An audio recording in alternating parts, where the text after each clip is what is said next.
ሰላም ጤና ይስጥልኝ እንደምናላችሁ ውድ የቻናሌ ተከታታዮች እግዚአብሔር ይመስገን እኔ ሰላም ነኝ። ዛሬ ደግሞ ጎመን በድንችና በተልባ ጤናማና የሚጣፍጥ እንደዚሁም ቀላል አሰራርን ይዤላችሁ ቀርቤያለሁ። እስከመጨረሻው ከኔ ጋር ሁኑ። ከዛ በፊት ግን ለቻናሌ አዲስ ከሆናችሁ ሰብስክራይብ እያደረጋችሁ ተቀላቀሉኝ። ሀሳብ አስተያየት ካላችሁም ኮሜንት ላይ ጻፉልኝ። ላይክ እና ሼር እያደረጋችሁ አብራችሁኝ ሁኑ። ወደ አሰራሩ እንሄዳለን።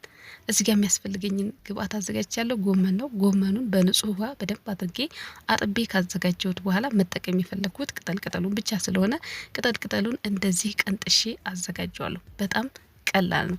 እንደዚሁም በአሁኑ ወቅት በጾም ጊዜ በጣም ተመራጭ የሚጣፍጥ የጎመንና የተልባ እንደዚሁም የድንችን አሰራር ነውና እያሳየኋችሁ ያለሁት። ላይክ እያደረጋችሁ እናንተ ደግሞ ቪዲዮ ለሌሎች እንዲደርስ አድርጉ። ለድምጼ ጥራት ይቅርታ ጠይቃለሁ። ትንሽ ጉንፋን ስለያዘኝ ነው። ቅጠሉን ጎመን እንደዚህ ቀንጥሼ ካዘጋጀው በኋላ ሌላው ደግሞ ድንች ነው። ድንቹንም መቀቀል ስላለብኝ ድንቹን እንደዚህ መጀመሪያ አጥቤ ካዘጋጀው በኋላ በድስት አድርገን እንቀቅለዋለን። ትንንሾቹን ድንች የምታገኙ ከሆነ በጣም አሪፍ ነው። ካላገኛችሁ ደግሞ ትልልቁን አድርጋችሁ መክተፍ ነው። ከዛ እንደዚህ አድርጌ ውሃ ጨምርና እቀቅለዋለሁ። ከድኜ በደንብ እንዲበስል አድርጋለሁ። በጣም ፍርክስክስ ብሎ ሳይሆን እንዲበስልልን እናደርጋለን። እዚህ ጋር ደግሞ በሌላ ድስት ውሃ እያፈላሁ ነው፣ ጎመኑን ለመቀቀያ ማለት ነው። ትንሽ ጨው እናደርጋለን። የጎመኑን ከለሩ አረንጓዴ እንደሆነ እንዲበስልልን ማለት ነው። በጣም መብሰል የለበትም። ለትንሽ ደቂቃ ነው የማበስለው እንደዚህ አድርጌ። ከዚያ በኋላ ለ10 ወይ ለ15 ደቂቃ የሚሆን አቆየዋለሁ። በጣም መብሰል የለበትም እንዳልኳችሁ ነው። በትንሹ ትንሽ ገንፈል ካለ ይበቃዋል። እንደምትመለከቱት እንደዚህ አድርጌ ለትንሽ ጊዜ ጎመኑን ከቀቀልሁት በኋላ ያው እናንተ ብስል እንዲል ከፈለጋችሁ ማብሰል ትችላላችሁ። በጣም ብስል ተደርጎ ነው የሚሰራው ሌላ ጋር ያየሁት ማለት ነው። ግን እኔ ቀረት እንዲለው ስለምፈልግ ጎመኑን ቀረት አድርጌ ቀቅዬ ካዘጋጀው በኋላ እንዲቀዘቅዝልኝ እንደዚህ በማጥለያ እንደዚህ አድርጌ ስከትፍ እንዳያቃጥለኝና በደንብ እንዲቀዘቅዝ እንዲጠነፍፍ እንደዚህ ካደረኩ በኋላ ሌላው ደግሞ እዚህ ጋር መጥበሻ ላይ ተልባችንን እንቆላለን። የተልባው አቆላል የሚፈናጠረው እስከሚያቆም ድረስ ነው። ለወጥ ሲሆን እንደዚህ ጥሬውን ከሆነ የምትፈልጉትን አይነት ጣዕም አይመጣላችሁም። እንድትወዱ ሳይሆን እንድትጠሉት ነው የሚያደርገው። ግን አቆላሉን በደንብ አድርገን እንደዚህ ፍንጥር የሚለው እስከሚቆም ድረስ ተልባውን በደንብ እንቆላውና ከዚያ በመቀጠል ቅመማ ቅመም እጠቀማለሁ። ይሄ የደረቀ የበሶ ብላ ፍሬ ነው። ሌላው ደግሞ ይሄኛው ደግሞ ደረቅ ነጭ ሽንኩርት እንጠቀማለን። አንድ ላይ መጀመሪያ ተልባውን ከቆላ ነው በኋላ ማለት ነው። ይሄኛው ድንብላል ነው፣ የድንብላል ፍሬ አንድ ላይ ይሄው መፈናጠሩ ከቆመልኝ በኋላ ቅመማ ቅመሞችን ጨምሬ አንድ ላይ ደግሞ ትንሽ ገልበጥ ካደረኩት በኋላ እንዲቀዘቅዝልን እቃ ላይ እናስቀምጠዋለን። ሲፈነጣጠር በሙሉ ተፈናጥሮ እንዳያልቅባችሁ የሆነ መክደኛ ነገር ማዘጋጀት አለባችሁ ስትቆሉት ተልባውን ማለት ነው። ከዛ እንደዚህ እንዲቀዘቅዝ እንደዚህ ካደረኩ በኋላ አስቀምጠዋለሁ። ለመፍጨት እንዲመቸኝ እንዲቀዘቅዝ እናስቀምጠዋለን። ድንቻችን ደግሞ እንደዚህ ቆንጆ ሆኖ እየበሰለ ነው። እንደዚህ በሹካ መብሰል አለመብሰሉን ካረጋገጥን በኋላ እንዲቀዘቅዝ እናስቀምጠዋለን። እሱንም እንግዲህ እንደምትመለከቱት ተልባውን ደግሞ እፈጨዋለሁ በደንብ ከቀዘቀዘልኝ በኋላ ማለት ነው።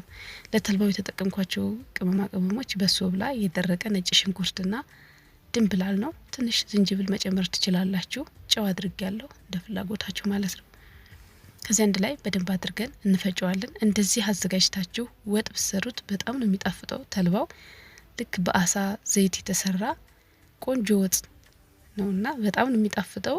ለወጥም እንደዚህ ተልባውን አዘጋጁ። ከዛ በመቀጠል ጎመኑ በደንብ ሲቀዘቅዝልኝ ድቅቅ አድርጌ እከትፈዋለሁ።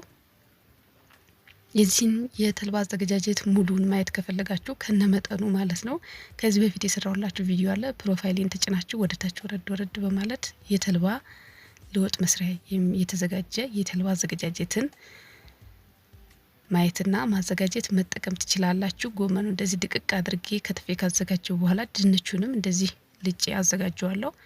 በጣም ቀላል ነው። ማንኛችንም ሰርተን መጠቀም እንችላለን። በተለይ ለጾም ጊዜ ተመራጭ የሆነ የጎመንና የድንች የተልባ አሰራር ነው እያሳየኋችሁ ያለሁት።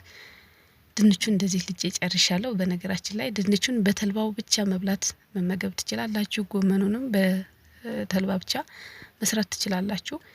ድንቹን ልጬ ከጨረስኩ በኋላ ሌላ መጥበሻ ነጥድና ዘይት እናደርጋለን። ዘይቱን ትንሽ ሞቅ ሲልልን ያዘጋጀሁት ሽንኩርት አለ፣ ደቆ የተከተፈ ሽንኩርቱን እናቁላላለን። ከዚህ በፊት ጎመን በተልባ አሰራሩን ብቻ የምትፈልጉም ከሆነ አለላችሁ። ጎመን በተልባ ብቻውን በጣም ነው የሚጣፍጠው። ትንሽ ቃሪያ ታደርጉበትና ይሄኛው ደግሞ ነጭ ሽንኩርትና ዝንጅብል የተፈጨ በትንሹ እንጨምራለን። ከዛ አንድ ላይ ትንሽ እናቁላለዋለን። የበለጠ ቆንጆ ጣዕም እንዲኖረው እንዲጣፍጣቸው ያደርጋል። እርጥብ ቅመም ከዛ ትንሽ ካቁላላሁት በኋላ ቅመማ ቅመሙን ጨምሬ ማለት ነው። እርጥብ ቅመሙን ጨምሬ ትንሽ ካቁላላሁት በኋላ የከተፍኩትን ጎመን እጨምራለሁ። ጎመኑን ከዚህ በላይም ማድቀቅ ትችላላችሁ። እንደምትመለከቱት እንደዚህ አረንጓዴ እንደሆነ ነው። ጎመኑ በጣም ስላልበሰለ በጥሬው መስራት ለምትፈልጉ እናንተ በጥሬው መስራት ትችላላችሁ። እኔ እንደዚህ አድርጌ ያሳየኋችሁ።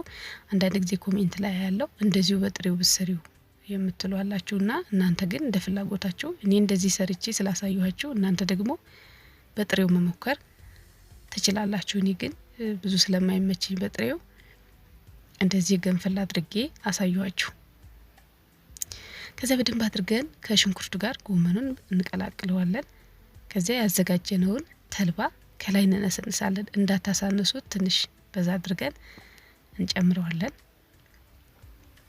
አቆላላችሁ ነው የሚወስነው። ተልባው በደንብ መቆላት አለበት። የፍንጥር ፍንጥር የሚለው እስከሚቆምልን ድረስ፣ ካልሆነ ለወጥ አይሆንም ማለት ነው። አፋችሁ ላይ ልስልስ ያለ ጣዕም እንዲኖረው ይሆናል ቀረት ሲለው። እንደዚህ በደንብ አድርጋችሁ ስቆሉት ግን የአሳ ዘይት አይነት ጣዕም ነው ያለው። እውነት ለመናገር ሞክሩት። ከዚያ በኋላ ድንቹን ሁለት ከትፌ ከላይ ጣል ጣል አድርጌ በደንብ አድርጌ እቀላቅለዋለሁ። እንደ ፍላጎታችሁ ሚጥሚጣ መጠቀም ትችላላችሁ። የሚጥሚጣ ቃሪያ ማለት ነው። ከዚያ አንድ ላይ እንደዚህ እንቀላቅለዋለን። ድንቹ ፍርክስክስ እንዳይልብን ቀስ አድርገን መቀላቀል ነው። በጣም ነው የሚጣፍጠው። ሞክሩት። ከዚያ በመቀጠል ደቆ የተከተፈ ቃሪያ አለኝ እኔ ቀይና አረንጓዴ ቃሪያ ስላለኝ እሱን ተጠቅሜ ያለው። እናንተ አረንጓዴውን ብቻ መጠቀም ትችላላችሁ፣ ያላችሁን ማለት ነው። ከዚያ ጨው ለጣዕም እንጨምርና አንድ ላይ እንቀላቅላለን። እዚህ ላይ ሌላ የሚያስፈልገን ቅመማ ቅመም የለም፣ እንደዚሁ ስለሚጣፍጥ ማለት ነው። እንግዲህ እንደምትመለከቱት ቆንጆ አድርጌ ሰርቼ ጨርሻለሁ። ከዚህ በኋላ አቅርበን መመገብ ነው። እንደዚህ በጣም ቆንጆ ለየት አድርጋችሁ ደግሞ ሞክሩት። ድንቹን ብቻ ደግሞ ቀቅላችሁ በተልባው ብቻ ሞክሩት። በጣም ነው የሚጣፍጠው። ጎመኑንም እንደዚያው እንደዚህም ቀላቅላችሁ መስራት ትችላላችሁ።